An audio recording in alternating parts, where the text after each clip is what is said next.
In this scenario, it's raining for 5 straight weeks in Seattle. Here is a graph of the total amount of rainfall, R, in inches as a function of time, T, which is in weeks. If you look at this statement that R is a function of time, that statement alone tells me that the output of my function is R, and since R is a function of time, my input, which would be along the x-axis, is time.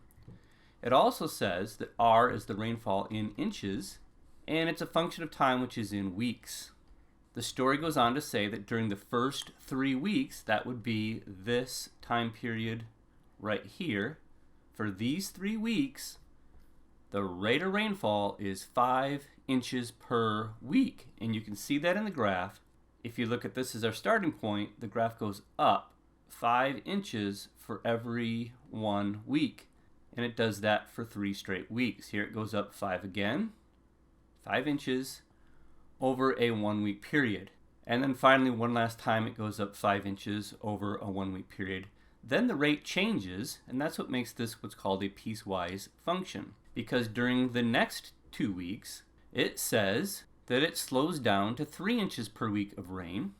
So you may notice in the next 2 weeks, that's from 3 to 5, the graph is fundamentally different in that it only goes up 3 inches for every 1 week.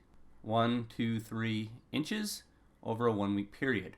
Our job is to write a formula that expresses the total amount of rainfall R as a function of time. In short, write a piecewise defined function that matches this graph. So since these are line segments, I'm going to write an equation of the form y equals mx plus b. The first one is quite simple because we already said the slope was 5, right? The rise is 5 and the run is 1. They even gave me the average rate of change is 5 inches per week. So that's going to be my slope. So in terms of y equals mx plus b, the only thing I have left is to find the b value, which is the y-intercept. But it's obvious in the graph that that's 0. So we basically have the equation y equals 5x, but I've used the wrong variables. My output variable was r, and my input variable was supposed to be t for time, not x. So now I have the first piece of my formula, r equals 5t. So let me write that off to the side. When I go to write my piecewise defined function, I'm going to have to break it into 2 pieces. The r value will depend on what time interval you're talking about. So for example, r will only be equal to 5t if t is between 0 and 3, meaning the first 3 weeks is when you got the 5 inches of rainfall per week. If you want to talk about what happened the next 2 weeks, that would be from 3 to 5. That'll be a different equation. So I'll write 3 to 5 down here. And because these 2 line segments intersect right here, they have the same y value when x is 3, or I should say they have the same r value when t is 3. It really doesn't matter if you put the line here or down here. Because this question is multiple choice, you'd see that all the choices arbitrarily puts the line right here and not down here. But it honestly would not make a difference. Both of these equations will have the same output at t equals 3. I can tell that by the graph. The next line segment will be slightly more difficult because it's not obvious what the y-intercept is. The slope was given. The rain is falling at a rate of 3 inches every 1 week. The rise is 3 and the run is 1. They gave that to me in the story right here when they said the rainfall is 3 inches per week. So the slope is given. So in terms of y equals mx plus b, they gave me the slope as 3. I'm using the input variable t instead of x, and I'm using the output variable r instead of y. It's the y-intercept that you may not know. Now in general, the y-intercept may not come out to be a whole number, and you'll need to do this analytically like this. Pick any point on this line. For example, if you were to plug in t equals 3, the output is 15 here.